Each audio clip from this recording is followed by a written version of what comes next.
Hello, everyone, and welcome to a special edition of Wired for Talent, a podcast here at Henkel, and my name is Adil Ansari. Today, with my colleague Dorothee Noll, we'll be talking to an expert for talent acquisition called Daniel Torres, and we'll be talking about how the trends in the industry for talent has changed over the last couple of years. So let's get into it. Right, so we have two really distinguished guests today on this podcast. And I'd like them to introduce themselves. Perhaps we start with our lady on the left corner, Dorothee Noll. Can you give us a quick introduction? Yes, thank you, Adil. Thank you for having us here today on this podcast. My name is Dorothee, like you already said, and I work for Henkel, and I'm responsible for talent attraction and experience for our Germany and Switzerland organization. Perfect. So me and my team, with a lot of passion, we're driving various people and culture topics within the organization. Great. And Daniel, maybe you want to give us a quick introduction of yourself as well. Yeah, absolutely. Well, first of all, thanks for hosting me here at Henkel in Düsseldorf. It's been great to be here, see the facilities, the factories and everything. It's been pretty exciting. So my name is Daniel Torres. Some will know me as the co-host of the FMCG Guys podcast. And apart from that, my day job is actually being a headhunter, specialized in consumer goods and retail, and working for international brands across different countries and for companies in these industries at a relatively senior level, so director level and above. Perfect. And most of you probably already know me as well, but my name is Adil Ansari. I've been in Henkel now for a little over 13 years. Worked in the Middle East as well as now in Germany in global roles as well as regional roles. And I've always been an enthusiast when it comes to podcasts and radio. So I've done about 6 years actually when I was in Pakistan on radio. Had a different name back then on radio, but it's always an interesting thing.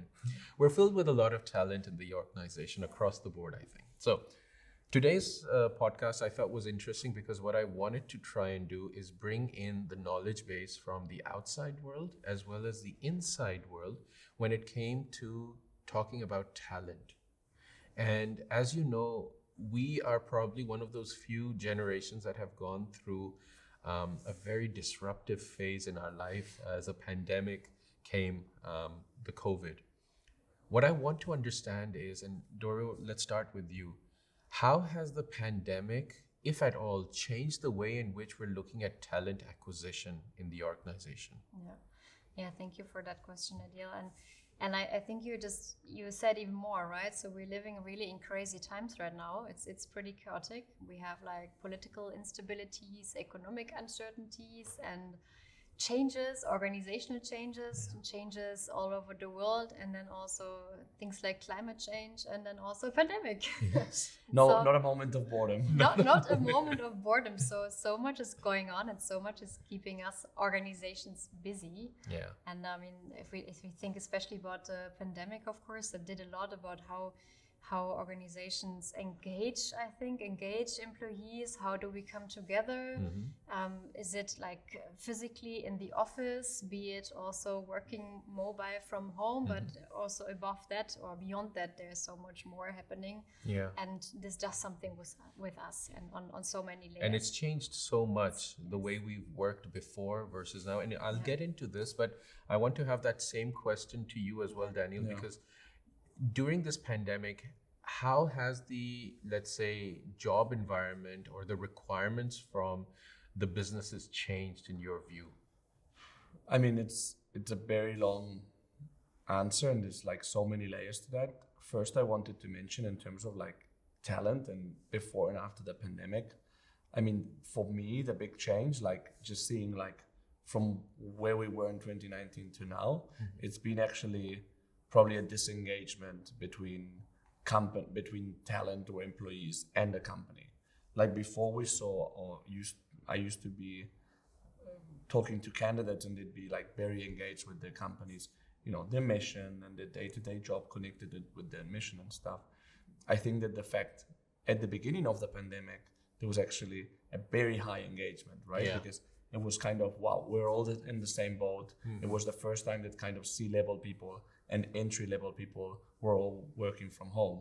So And everybody was confused, right? Yeah. but everybody was kind of like We got to get through it. everybody together. rallied around that, you know, Yeah. and you could see people like at the sea level with their kids around, which was being unheard of. We saw like suits kind of disappeared and everybody being more informal and so on. So that was at the beginning, but then as things carried on and as we went through 2+ years of working from home mostly, there was a disengagement between what had like the company's mission and so on with their employees day to day. So that's been a big one for me, I think. I think that's an interesting one to actually touch upon, because I was talking to someone recently and they gave me a piece of information that kind of surprised me.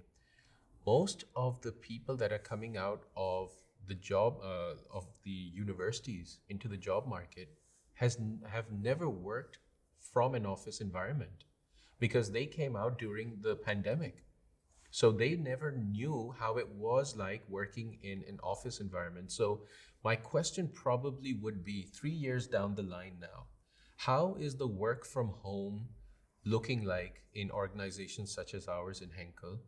How does the top management view it? How does the middle and lower management view it? What are your understanding on this? Yeah. I mean, if we look, for example, at what Henkel is doing right now, and I mean, when we talk about the consequences of the pandemic and how we work, and we're just touching on the topic of mobile working, right? And I think mobile working is always like the theme when we talk about these changes. And at Henkel, we're looking at this a little bit more holistically, and also I personally look at this a little bit more holistically. I think there are several components to it. So on the one hand, it's about, of course, thinking about the situation, where do we work? Is it an office environment? Is it a home office environment? Is it a co-flex office working environment? Is it the workcation topic that we also hear frequently everywhere? It's really a trend also these days. True. And everybody wants to like sip cocktails and sit with their laptop somewhere on the beach. And True. and all these trends, we kind of need to figure out how we can make this happen. And as this is one component, but at the same time, of course, we also need to think about, okay, I don't think that offices are going to disappear. I think we need to find a way to make them more fun, more engaging, like really creating this environment where everybody can thrive in terms of having the right facilities, having the right elements, having the opportunity to connect in person with the colleagues, but also like virtually with the ones who are maybe at home or maybe on their vacation or whatever. And I think that is actually one of those things that has really changed. Never before had I seen invites with a Teams meeting, a digital meeting already part of the invite. We always had a room, and you knew that if somebody wasn't able to make it, we would make that extra step to include that link. But speaking from what Daniel talked about, do you foresee this kind of change in mindset of, you know, that motivation? Initially, we were all in the same boat. And then suddenly, because it's 3 years, probably, you know, fatigue sets in as well. Has that kind of link with the mission been something that you've had to focus on over the years as well, to try to keep that link alive? Yeah, to really make sure that everybody has the same feeling. We're into this together. I think I would say that, I mean, in the end, it's really about finding the right workplace where everybody can thrive, right? And like I said earlier, we focus so much on this mobile situation, and then I added a little bit onto that.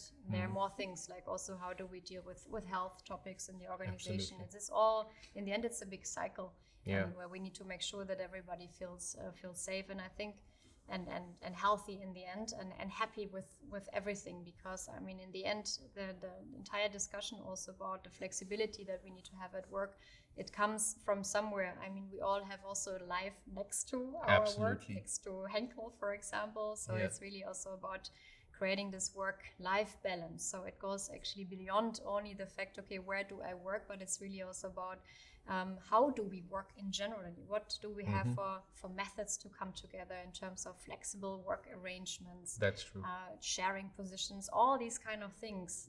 This really plays a role. How do we interactive teams? How do we come together in agile teams, project teams? I think also moving along the timeline, like you suggested, I think lots of things are going to change in terms of how we work and also how teams come together. Maybe more on a project base sometime in the future, where you have more a start and an end, and where you can regroup and where you can also explore a different kind of styles. True. In terms of working. And actually, that's one of those things that I would like to get a sense of from the outside world. I know, Daniel, you work a lot with the top management and senior middle management. How do they perceive the challenges when it comes to work from home? Is that something that you see as being a competitive advantage for corporations such as Henkel, or do you see this as something that's a fad and it will go away? Yeah, so I think that at the beginning, going back again to the beginning of the pandemic, where everybody was rallying and working from home, a lot of companies very publicly said, everybody's going to be remote from now on, and that's just how it's going to work.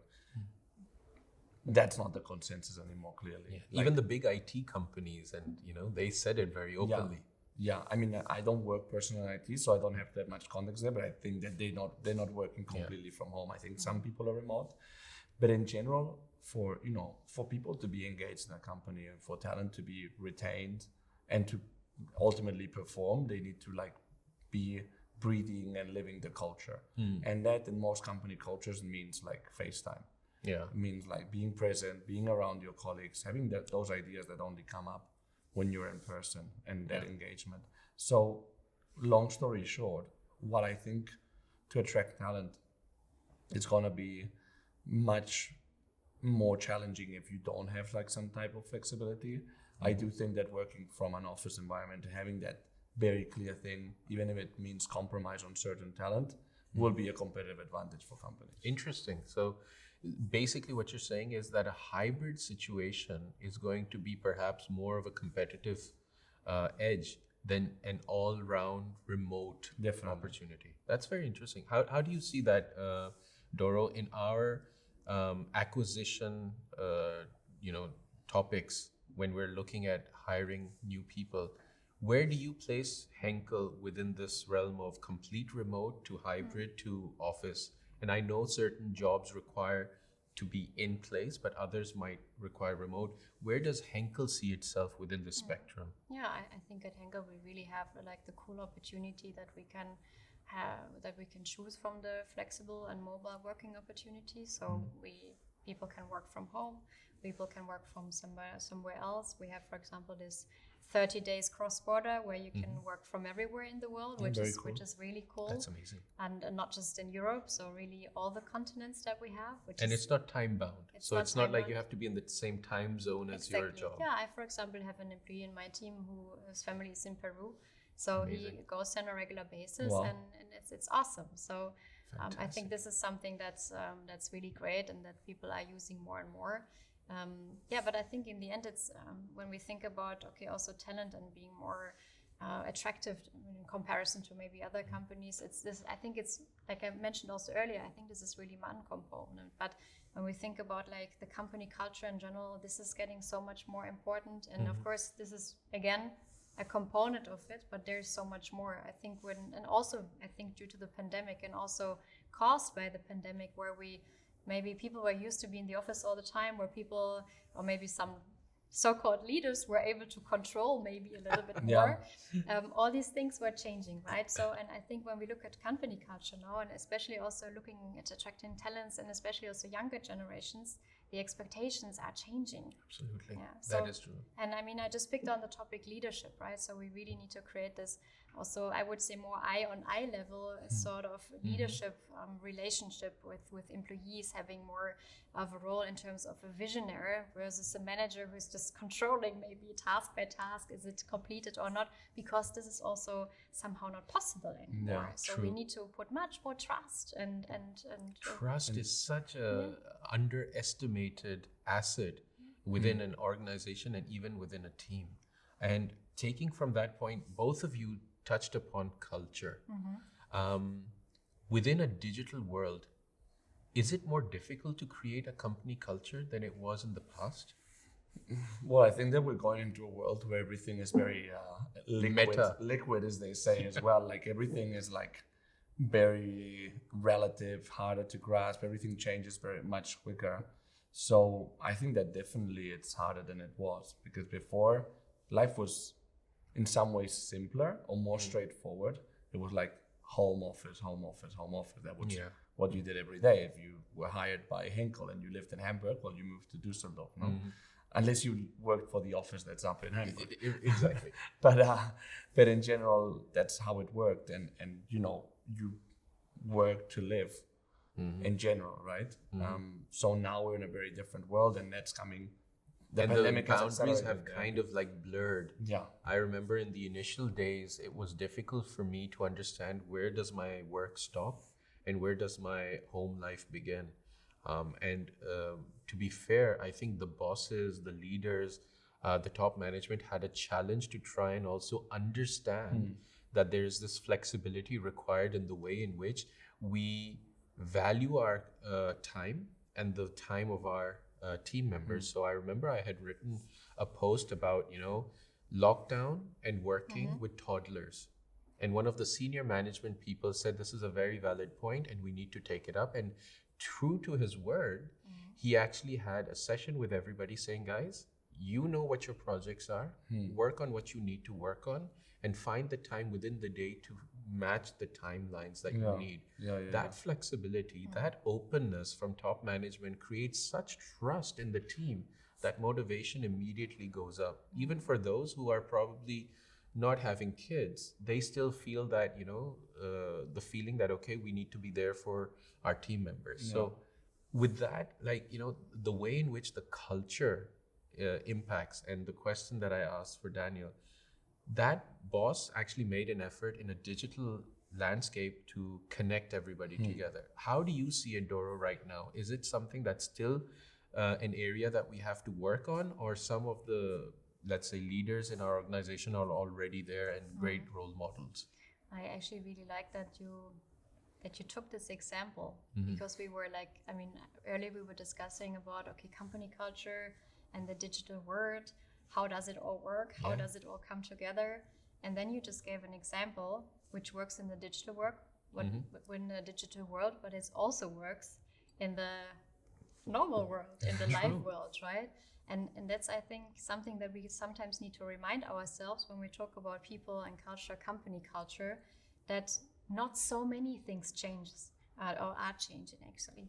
So and I think this sometimes also help if we're like surrounded by all this chaos we talked about earlier, to kind of really think about, okay, what is it that is some sort of also stable? And if I think really about company culture, there are elements like, okay, we have our work environment, right, and these other colleagues, obviously, and then there is a difference if you see them maybe every day, where you sit next to each other.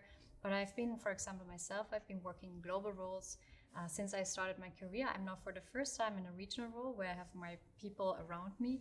And during all these first years, I also had to build relationships with my colleagues all over the world, and I never felt detached. So I think we kind of need to think about the topics, what do we do in order to create this connection? And you can create relationships, you can create a sort of a common vision, common goals, which is necessary in order to create a company culture that thrives. This is something you need to do, like if you're in a live setup, I'm calling it live setup now, but it's also the case when you're working like digitally everywhere. So it's the values, you need to create this common vision. You need to find a way that people are like, oh yeah, hell yeah, I stand behind that, and I'm gonna transport this into the organization. And you have the work environment with the colleagues that are supporting each other. Then you have the environment where you can make an impact, like we also say at Henkel. At Henkel we say, dare to make an impact. But so you really want to you want to have the possibility to make changes in the organization. It's about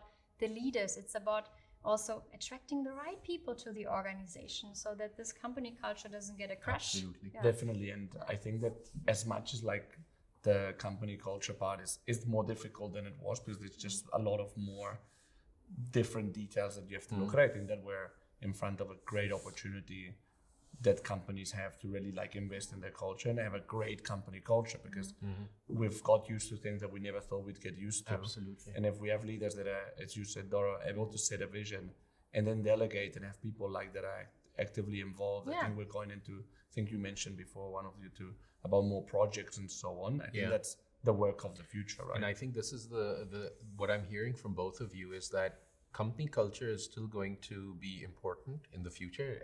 as it creates this kind of sense of ownership and oneness. But the means by which you get to it might now change, because you have a digital environment and you have the live environment, and both of them somehow play a role. And maybe more than before, digital is becoming more important. So my next question actually would be a very open one. How important is the social media platform for recruitment, both in the top management sphere as well as the entry sphere? So I would start with you, Doro, to give us a context from across the board, and then Daniel, for you to also give us for the top management. Yeah. So the very short and easy answer is it's super important. Does it overtake the current way in which and don't get me wrong, platforms like Zinc and LinkedIn, yes, they are social, but I still consider them separate from like social media like TikTok and Facebook and Instagram and these things. So if you were to differentiate between these two, how does the social platforms of TikTok and Instagram appear in our hiring process? Both of them are super important in the attraction and also in the hiring process. And then you need to deviate a little bit when it comes to, of course, attracting different kinds of people, like you were saying later. I think we have the very interesting situation that we have now. I mean, it doesn't matter in which year we are, we always have different generations. Yeah. But now there's a new generation on the rise, the Generation Z, and I mean, there's lots of conversations about Generation Z and also why, due to the fact that they are somehow triggering also changes, and they come in with some ideas, and sometimes it feels like more demands. And I think this is something that is reflected very well also in the social media world. So yes, we use LinkedIn and we use Xing. Of course, it's a super important platform for us in order to talk about what Henkel is doing, and also, of course, to get in touch with people on a professional level. And at the same time, like you mentioned already, Instagram and TikTok, super important, because this is where, when I'm thinking now, for example, about the younger generation, the Generation Z I was talking about, this is where they are. And if we want to reach people, and this is in talent attraction, it's also, I would say, procedure in marketing, you need to understand your audience. You need to understand who is this person you want to get for your company, where do they spend their time. And if we look at the younger generations, they spend most of their time online, and they spend tons of hours every week on social media, and especially on TikTok and Instagram. So we need to be there as an organization, but we also need to think about how we kind of wrap it up. How do we wrap up our content in order to make it appealing? We cannot, what we do on LinkedIn and Xing doesn't work on TikTok and Instagram. Yeah. But really you still need to have your own appeal, so that you don't lose yourself, but still position yourself for that particular platform. You need to be authentic. Authentic. This that's is the what right word. what the Generation Z, and I think they are also sometimes called bullshit detectors, detectives maybe even. They immediately will find out if it's not in line with your values, if it's not in line with if your you're purpose. greenwashing something, Exactly. or you're not being true to yourself. That's so true. If you want to reach the younger generation, especially, you somehow need to get naked.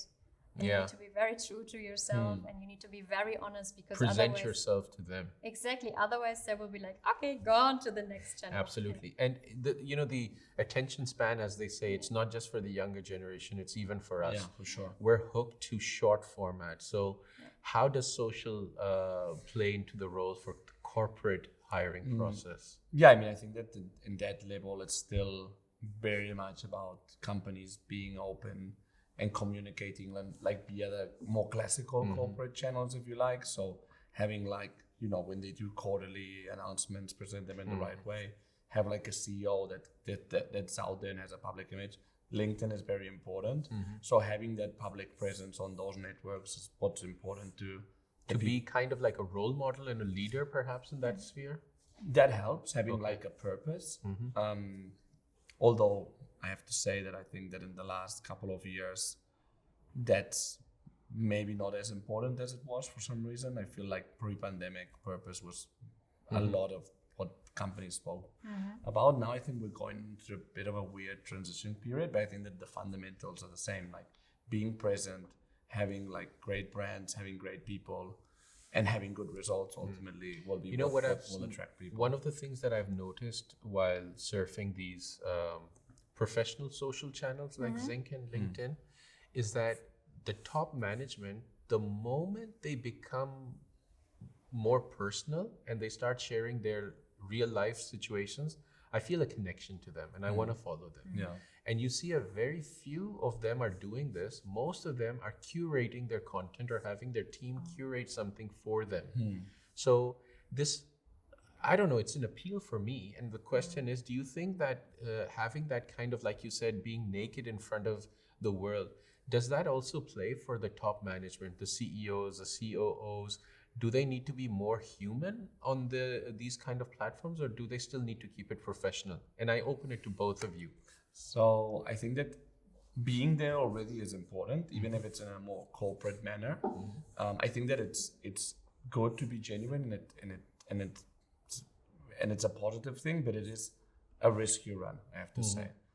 So You're gonna piss off someone. not piss off, but it can look like trying to be genuine can look non-genuine. And when you're talking out, and especially when you're talking about CEOs, which in general are not the most extroverted people, in these exceptions, but in general they're more introverted, reserved, it can feel non-genuine. So if they do it in a corporate way, even if it's more staged, in some way it feels more genuine.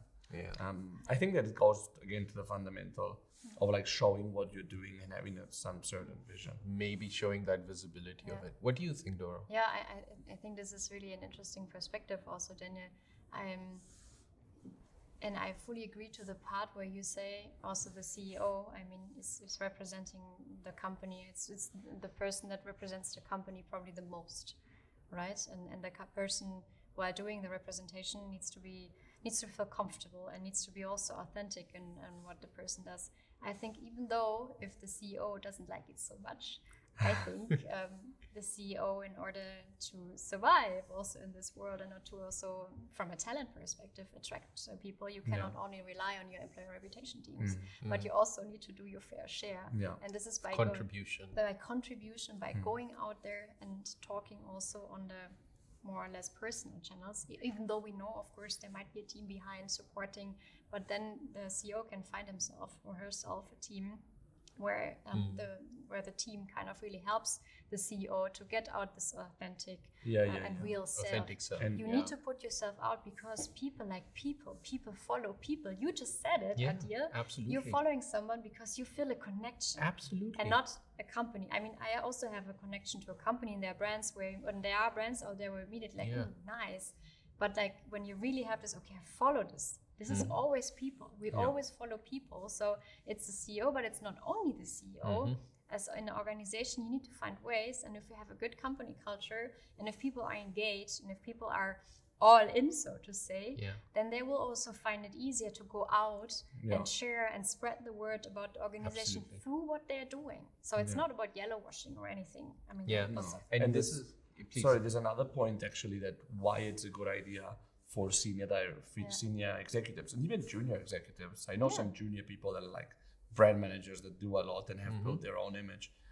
Apart from a talent attraction point of view, it's great for them. It's great investment for them because they get well known in the industry, great opportunities at an executive level, and most importantly, for the future, a non-executive level. Yeah, and maybe even building leadership skills at an early age. So, you know, you're getting that really out there. And one of the things that I've noticed in the recent years is that when I was growing up, the vision was apply for an FMCG, right? That is the kind of job you need, either apply to a bank or an FMCG. But today I see that the younger generation is not necessarily looking for an FMCG kind of position or a job. They're actually in it to enjoy themselves. And then the question arises, how do organizations that are mammoth FMCGs like Henkel and others in its industry compete with the smaller organizations, the unicorns or the startups? Where do you think, is there actually a competition between the two to attract the same kind of talent, or are the talent pools completely different? At a graduate level, for sure. I mean, it's the same. I mean, smart people, when they go out of university without any experience, they'll apply to like the companies that have the most appeal from a generic level, unless they have very clear that they want to be in account management, calling on a supermarket, which probably doesn't ever happen. So from that level, yes. Then at a more advanced level, it depends on the function, right? So for example, supply chain, obviously a lot of FMCG retail companies are feeling the pressure, have felt the pressure from Amazon, for example, which has a lot of money and can hire a lot of people and compete for that type of talent. Or in finance, they felt the pressure from fintech. But when you go into sales and marketing, for example, it's quite industry specific. Right. And actually, I think if you look at it, there is a lot of cross-category pollination as well. Because I've seen people going from the FMCG industry into organizations that are digital relevant, like Meta, because they also need the relevance of this industry over there. So at some level, I think there is this overlap that tends to take place. But for us within Henkel, Doro, do you see this as a challenge that has happened not only at a starting level, which Daniel has mentioned, but also mid and upper tier? Yeah, I mean, I think in the end it comes down to the attractiveness as an employer as such, right? And you just touched on the graduate perspective, and I fully support this also based on studies that we look at on a regular basis. So when people go out of university and they get like questionnaires, where do you want to work? And then they usually name one of the big companies like Henkel. So it's often less the startups maybe, but in the end I wouldn't say that there is much of a competition, because they're so different. There are advantages to be working in a startup environment, and there are advantages to be working in a corporate environment like Henkel. And then back to your question, Adil, employer attractiveness. Okay, what does this mean? I mean, on the one hand, we have like an employer brand, and which is also influenced by the corporate brand as such. Do I work for a company that is innovative? Do I work for a company that has prestige? These are elements that are super important to people who are looking for a job. And of course that varies across the generation and also across the seniority level. Yeah. Then you have that's the topic that we talked earlier about, people and culture. How is the environment? How is all of that? Then we have also a topic of when it's about remuneration, for example. It also comes down to money in the end. How much money do I get? What are the benefits? How am I treated in terms of my personal development? Do I have an environment where I can grow, where I can shine, where people let me shine? True. And these are things that you can, for example, at Henkel do.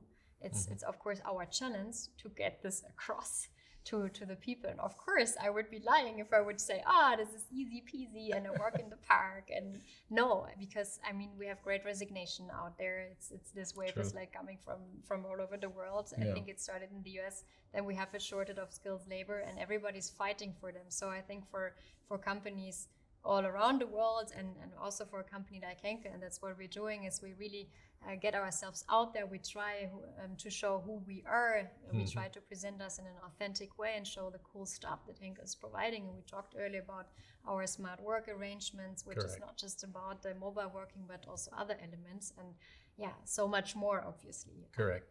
I want to shift gears a bit and talk about generational gaps when it comes to hiring.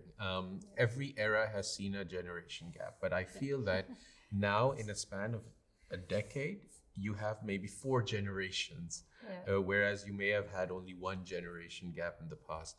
Does this generational gap impact the way in which hiring is offered and even accepted within the workplace? Well, you know that this generational gap thing, that's like, they've got like Egyptian writings that already talk about all the people saying, the young people of today are not like us. So that's kind of always existed. But what's pretty amazing is that when I think Doro and we started working more or less at the same time, it was all about millennials, right? So, how do we get millennials to engage and so on? Then in 2020, we all went home for a while. And when we went back to the office, now it's all about Gen Z, right? Yeah. So I think that every generation has its nuances and its unique challenges. I just think that now the world is just this, as we've said, there's a lot going on. So it's just like another element of disruption, if you like. Yeah. So it's pretty fascinating, right? And is the company, or are the companies actually realizing that this is a new challenge that they have to wrap themselves around, or some are slower than others? I hope they do. Yeah, I I hope they so, do, right? because I mean, the topics I just mentioned, like the shortage of skilled labor, great resignation. So the tendency is higher for people to, I'm just gonna change. It's people do this with more ease. Yeah. And Whereas, back the loyalty topic, I don't know if it's all about loyalty, but it was more normal to stay for a long time with a company, and now it's also like socially accepted, and it's also accepted with recruiters, right? I remember years ago, I think, maybe Daniel, I would be interested in that, because I think years ago, if you would have like jumps in your resume, people would be like, don't hire that person. But this changed, right? It's changed, and it's also changed like to have entrepreneurial experience. Before it was like, why did that person go to a small company? Now it's, they went to a small company. That's agile.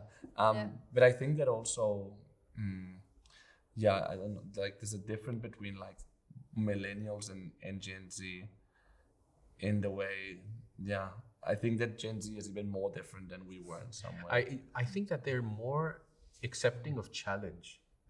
Is that something that you've noticed, that the Gen Z is willing to take more risk?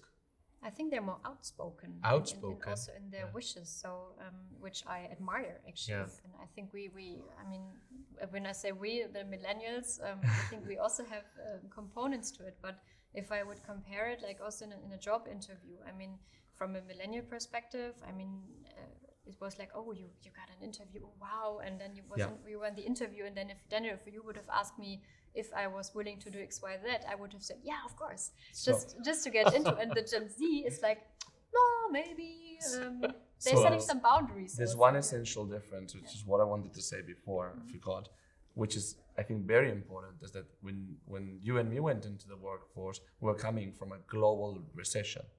Yeah, that's and true. which, when we were studying, we couldn't take for granted that we would have a great job.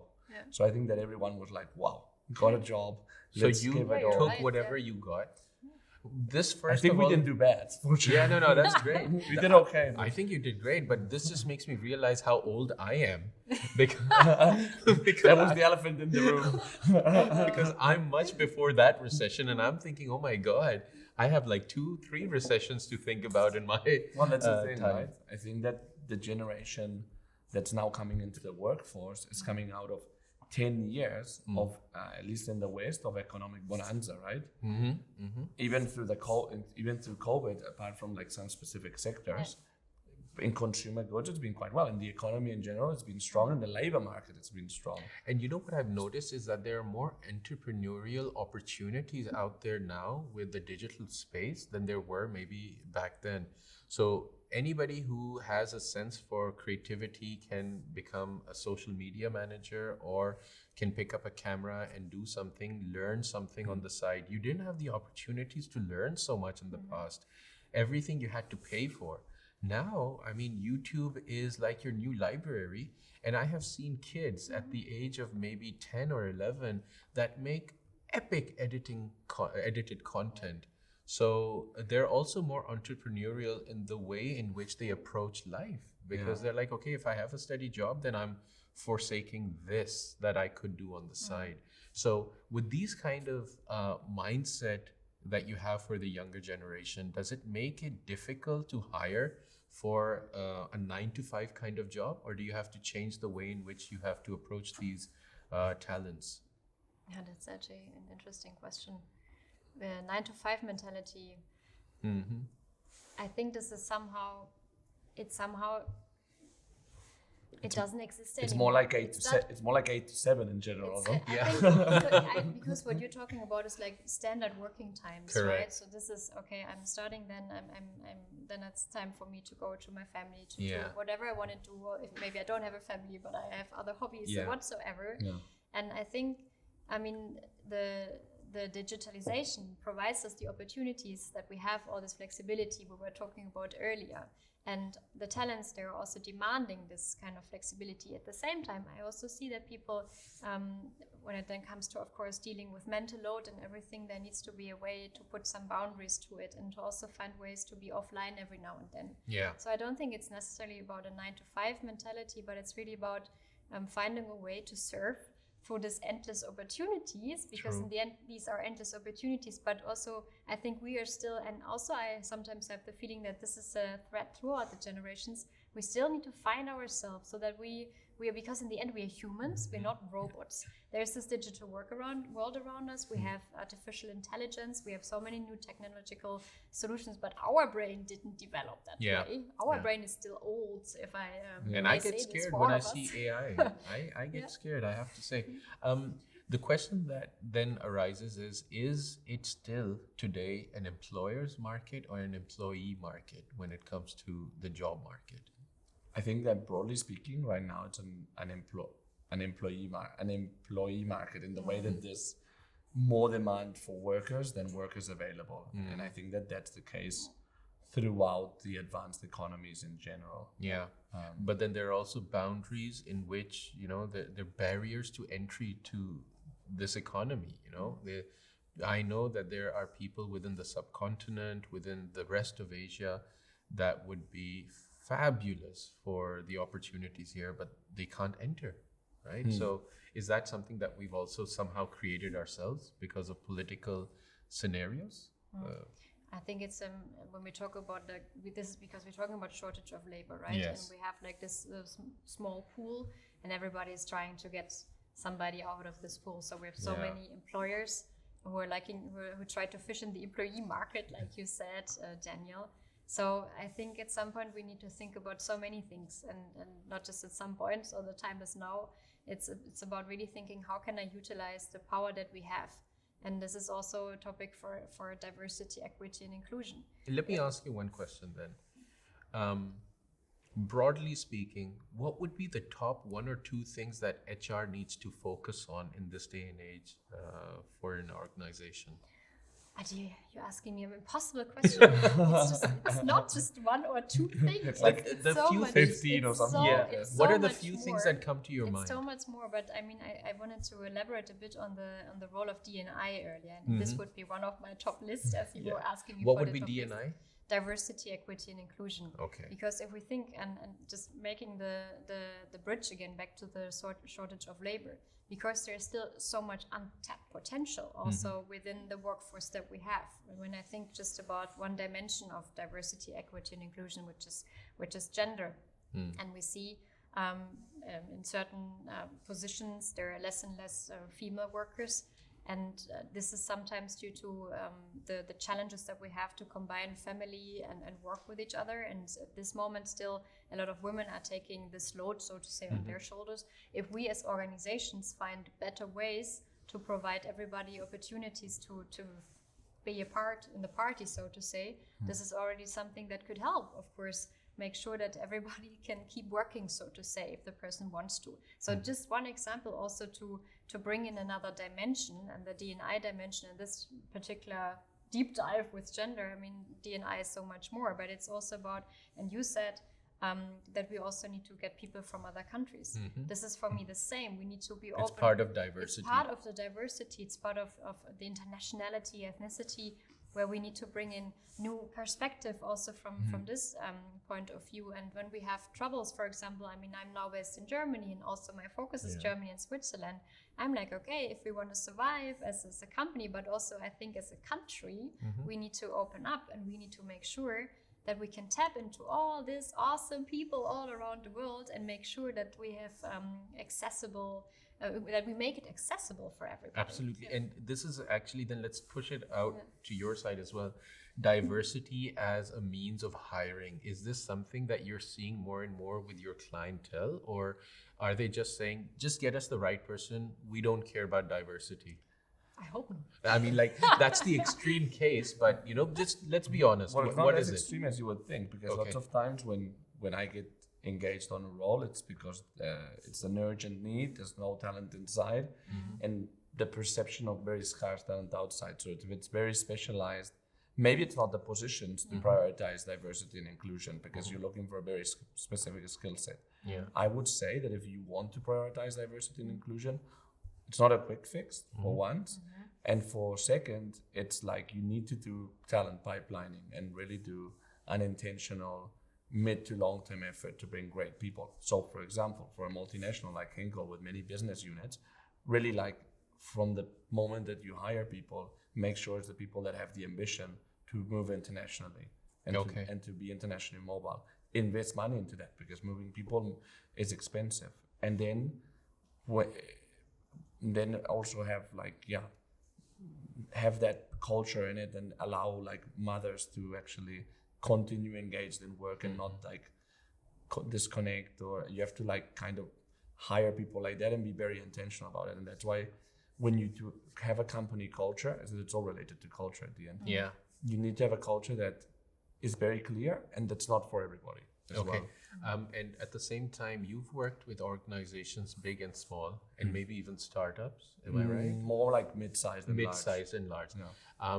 Do you see a difference in terms of the importance of diversity between them? Like the bigger the organization, the more open to diversity they are? In general, and without making it a rule of thumb, the bigger the organization, the more progressive they are in these aspects and more intentional they are. Also because they have a bigger talent bench. So sometimes when they hire for diversity, they can do it more intentionally. Yeah, and over here, then that actually brings me to that point that Henkel being so big, it is already very good when it comes to diversity topics and inclusion. But do you see areas within this that you would like to focus on in the next couple of months and years? I think when it comes to like managing diversity and equity and inclusion, which is what we of course try from an organizational perspective, or what I also try, I think it's really important to take a holistic view at diversity, equity, and inclusion. So really thinking about the broad spectrum of dimensions. And I touched on the dimension of gender earlier, and then a little bit on ethnicity and internationality, but it's also about generations. So the third dimension, I just realized we also already touched upon, and this I think already shows that it's really a very, it's like a wheel. It's all somehow needs to be connected. It all needs to flow into each other. There are other dimensions like also people with disabilities. We have different sexual orientations, and I think all of this brings such a wonderful diversity, and we need to make sure that we connect all of this. And it's not always possible to do everything at the same time. Like we're also not able to do this in the business, but I think it's important to be aware about all these dimensions and to be aware of where we stand as an organization, or for other organizations where they stand, and then see what can I do in order to make this picture complete. And then there might be some dimensions where you see, okay, there may be some low-hanging fruits. Maybe there are some topics I can do right now. Maybe there are some things I need to invest a little bit more time.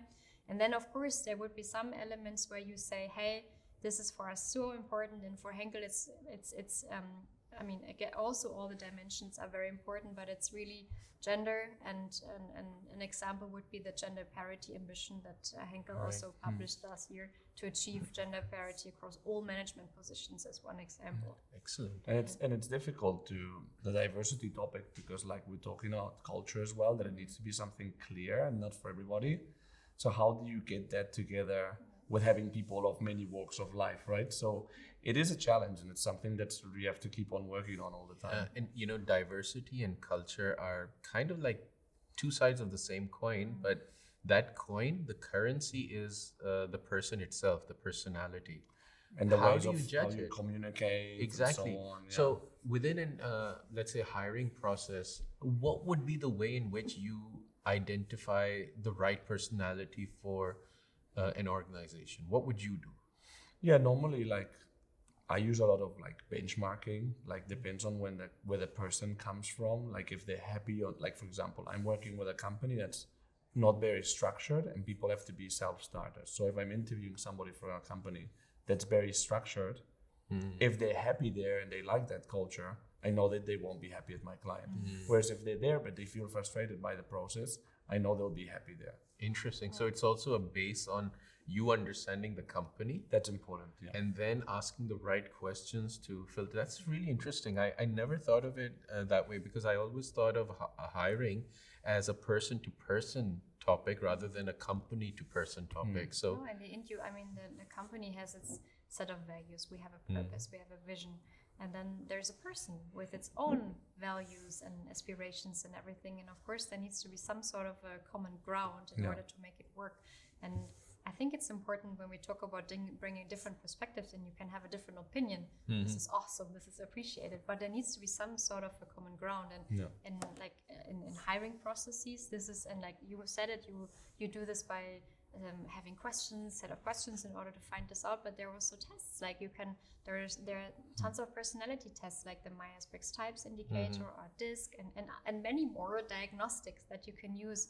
There are assessment centers that you can use in general. So tons of opportunities. And what I find actually super interesting these days also, and I'm curious also, Daniel, how you see this and how you maybe use it already, is the role of AI. I mean, to be honest, that's fascinating. So we are not at Henkel. We are not using AI at this moment. Like we have a chatbot, yes. But I mean, when it comes to like screening, filtering, maybe asking the right maybe questions. even doing the first interviews. I don't know. I find it so fascinating and scary at the same time.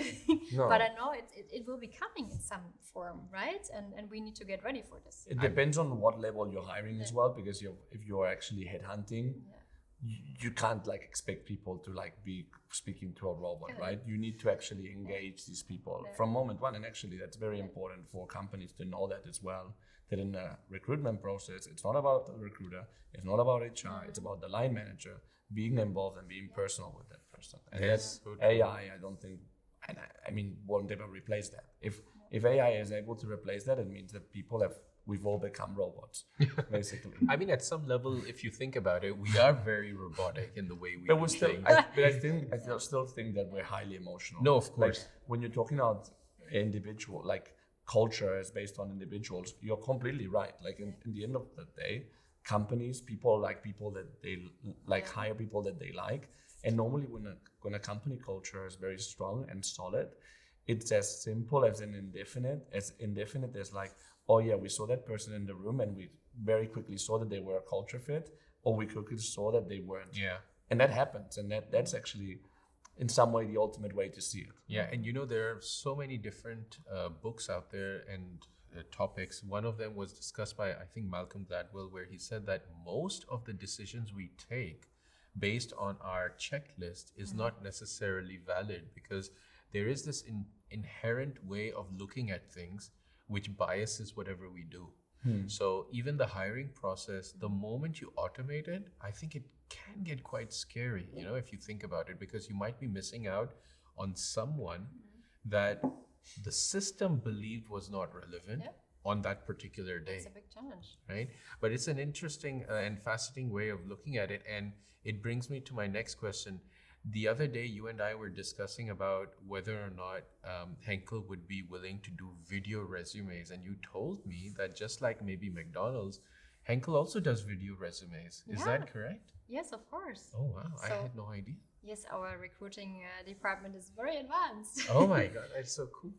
I mean, so for example, what people are doing, they're sending a link, for example, to the YouTube video, so people do it on YouTube, or they just via a QR code or something. That's amazing. And this is actually so much fun to be receiving these kind of applications. So I mean, I also do definitely recommend anybody, not necessary to only do a video application, but to do something that stands out. Something that differentiates. This is okay.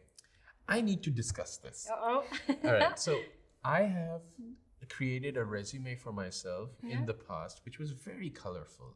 And when I got to Germany, I even wrote a post about it, and I got this a plethora of people saying, in Germany, we like to do things a certain standard way. Oh, okay. Right? With that one pager with the picture on the side, or maybe no picture, but you have this. I open this up to both of you. Yeah. When you see a resume, do you want to see a standard resume that's easy to review quickly, and that every resume will be in the same way? Or do you want to see something different? I'll let you start, Daniel, because you probably see way more resumes than I do. But I definitely would like to comment that. I've seen a few.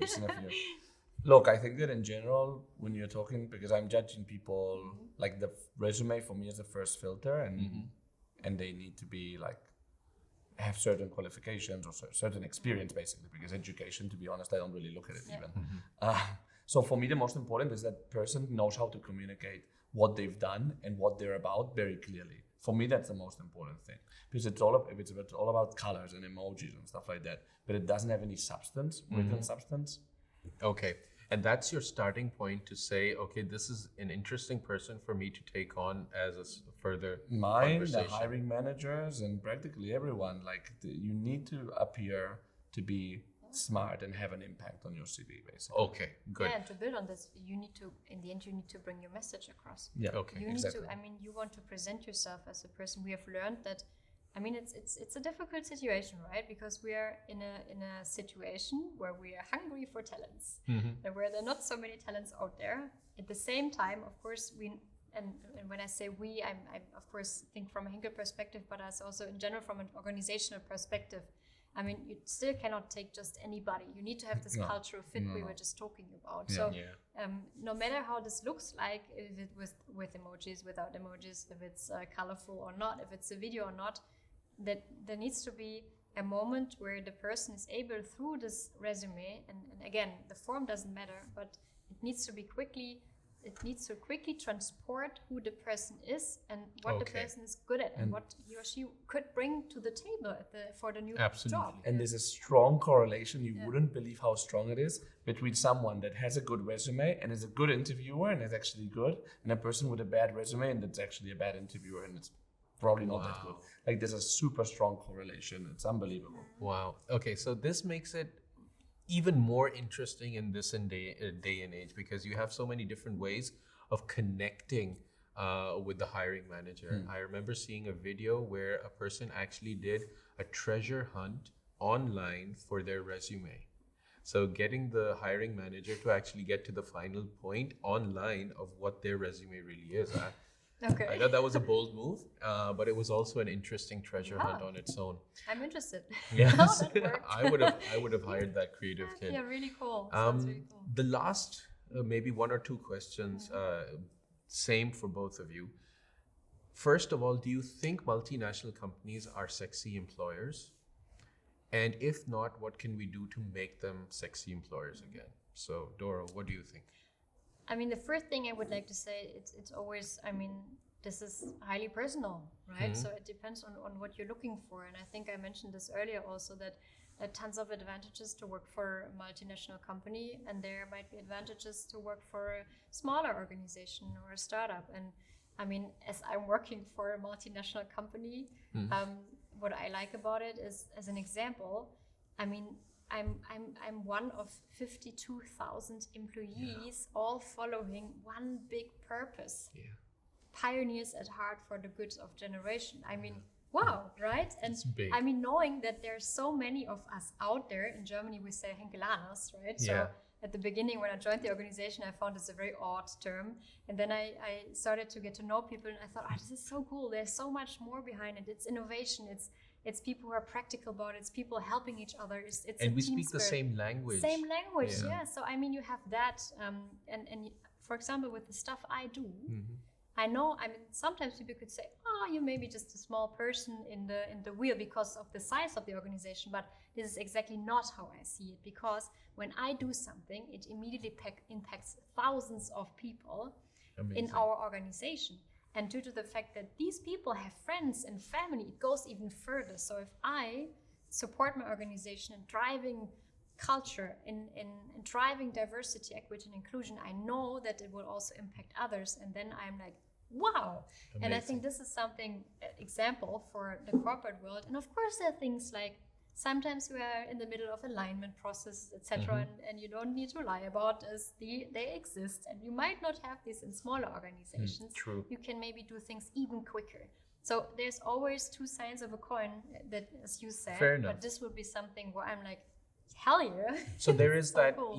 Energy that you get in to an organization, and then you feel part of something bigger. So what do you think, Daniel? You've got experience from mid and large organizations. And I mean, I think that's something that's great about working in consumer goods, is that ultimately the output is a product that makes people's lives better in some way or another, and you can relate to it and you can see it, which I think is something really cool about this industry.